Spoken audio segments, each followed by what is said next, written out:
Episode 102 में हमें दिखाते हैं कि कोको सोच रही है क्या उस टाइम वो मुझे मारना चाहता था। अब से मेरे और उसके बीच कोई रिलेशन नहीं है। और तभी कोको को पीछे से आवाज आती है सिस्टर, वो कोको की बहन थी। तो कोको अपनी बहन सेंसन से कहती है मेरा और बिमिंगे का ब्रेकअप हो चुका है, तुम्हें मुझसे हेल्प मांगने की कोई जरूरत नहीं है, मैं अब तुम्हारी कोई भी मदद नहीं कर सकती हूँ। तो सेंसन कोको की ये बात सुनकर सोचने लगती है इसने बिमिंगे के साथ ब्रेकअप कर लिया, वो भी इसलिए क्योंकि ये मेरी मदद नहीं करना चाहती, इसीलिए इसने जानबूझ के ब्रेकअप कर लिया। मैं तुम्हारी हेल्प कर सकती हूँ, लेकिन तुम और ज्यादा इम्पोर्टेंट रोल करना चाहती हो तो मैं उसमें तुम्हारी कोई भी मदद नहीं कर सकती हूँ, ये नामुमकिन है, मैं बॉस नहीं हूँ। तो सेंसन कोको से कहती है हाँ मैं जानती हूँ सिस्टर, थैंक यू। उसके बाद सेंसन चली जाती है और वहाँ पे सिंग सिंग आ जाती है। आकर कोको से कहती है कोको क्या हुआ, तो कोको कहती है गुड मॉर्निंग। और फिर सिंग सिंग कोको से कहती है वो तुमसे क्या ढूंढने के लिए कह रही है, अब मुझे ये मत बताना कि वो कंपटीशन हार गई है और इसीलिए वो तुम्हें खुश करने के लिए यहाँ आई ताकि तुम उसकी मदद कर सको। तो कोको सिंग सिंग को बताती है वो मुझसे कुछ और लाइन्स के लिए हेल्प मांगने आई थी ताकि वो मूवी में थोड़ा और दिख सके, बस और कुछ नहीं। फिर सिंग सिंग कोको से कहती है ओह अच्छा ठीक है, ये लो तुम्हारा ब्रेकफास्ट। उसके बाद कोको ब्रेकफास्ट करते हुए कहती है पिछली बार जब मैंने खाना खाया मुझे जैसा फील हुआ था वैसा मुझे अब नहीं हो रहा है।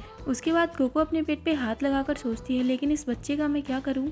और तभी सिंग सिंग कोको से कहती है कोको मिस्टर बिमिंगे उन्होंने कैसा रिएक्ट किया। फिर कोको सिंग सिंग से बताती है वो इसे नहीं रखना चाहता, उसे बच्चे की जरूरत नहीं है और ना ही मेरी। फिर सिंग सिंग कोको से कहती है अगर वो नहीं चाहता है तो तुम्हें भी इस बच्चे को रखने की कोई जरूरत नहीं है, तुम इस बच्चे के लिए अपनी पूरी लाइफ बर्बाद नहीं कर सकती हो। तो कोको सिंग सिंग से कहती है हाँ मैं ये बात जानती हूँ लेकिन मैं इतना जल्दी फैसला नहीं ले सकती, मुझे कुछ और दिन चाहिए। आफ्टरनून के बाद कोको और सिंग सिंग स्कूल से बाहर आ जाते हैं। कोको के पास उसकी बहन का कॉल आया था, वो कॉल उठाती है और कहती है हेलो। तो सेंसन कोको से कहती है सिस्टर मेरी मदद करो, ये लोग मुझे धमका रहे हैं, जल्दी मेरी मदद करो, मुझ पर इन लोगों के पैसे उधार हैं, ये लोग चाहते हैं कि मैं इनकी सेवा करूं, मुझे डर लगता है, आप किसी और को ये बात मत बताना, मैं नहीं चाहती कि ये बात किसी को पता चले। फिर सिंग सिंग कोको से कहती है क्या सेंसन की बात पर भरोसा करना चाहिए, उसने पहले भी ऐसा किया था, मुझे डर है। तो कोको सिंग सिंग से कहती है अगर सेंसन मुसीबत में है तो दादी और मेरे पिता को काफी बुरा लगेगा, अच्छा होगा कि मैं ये सब वहीं पर जाकर देखूं। और फिर कोको जाते हुए सिंग सिंग से कहती है तुम अपना फोन अपने पास ही रखना, अगर मैं मुसीबत में हुई तो मैं तुम्हें कॉल कर दूंगी, तुम पुलिस को लेकर आ जाना। फिर सिंग सिंग कहती है हाँ क्यों नहीं, आज मुझे कुछ ज्यादा ही जरूरी काम है, नहीं तो मैं तुम्हारे साथ चलती, लेकिन तुम मुझे कॉल कर लेना।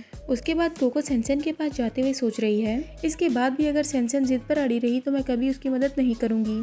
अब हमें दिखाते हैं कि सेंसन के पास दो लड़के बैठे थे और फिर सेंसन कोको को देखकर बोलती है तुम लोग देखो मेरी बहन पैसे लेकर आई है, मुझे जाने दो। और फिर उनमें से एक लड़का कहता है इसका 1 साल का कर्ज 20,000 योन है, मैंने इस पर दया खाकर ब्याज भी छोड़ दिया था, तो मुझे पैसे चाहिए और आपको थोड़ी ईमानदारी दिखानी चाहिए, है ना। उसके बाद वो लड़का बोलता है बेबी तुम काफी बेईमान लग रही हो, हमें बेवकूफ बना के पुलिस को बुलाना चाहती हो। और फिर वो कोको का फोन लेके ऑफ कर देता है और फिर कोको को धक्का देते हुए कहता है बॉस आप इसके साथ आराम से सब कुछ कर सकते हो, तब तक मैं टॉयलेट में जाके आता हूँ। उसके बाद कोको अपने बैग से पैसे निकालती है और सोच रही है मुझे सेंसन को यहाँ से बाहर निकालना होगा। और उन लड़कों को पैसे देते हुए कहती है ये लो आपके पैसे, मैंने सारे पैसे लौटा दिए हैं, मेरा फोन वापस दो, हम लोग यहाँ से चले जाते हैं। लेकिन वो लड़का कोको का हाथ पकड़ लेता है और कहता है अरे तुमने अभी तक शराब नहीं पी और तुम यहाँ से जाना चाहती हो। तो कोको उस लड़के से कहती है मैं बिमिंगे की वुमेन हूँ, क्या तुम्हें डर नहीं है उससे कि तुम्हारे साथ बाद में क्या होगा। तो वो लड़का कहता है बिमिंगे के पास काफी वुमेन्स हैं, तुम्हें क्या लगता है वो तुम्हारे साथ रहना चाहेगा। और फिर वो लड़का कोको को जबरदस्ती शराब पिलाने लगता है और उससे कहता है चुपचाप मेरी बात मानो और इस वाइन को पूरा पियो। और कोको कह रही थी नहीं मैं इसे नहीं पीऊंगी। और फिर सोचने लगती है क्या मुझे पता था कि बिमिंगे बस मुझे एक खिलौना समझता है, लेकिन मुझे अब भी ये उम्मीद थी कि वो अचानक से मेरे सामने आएगा और मुझे बचा लेगा। और ये चैप्टर यहीं पे खत्म होता है। Hope you like this video, bye bye.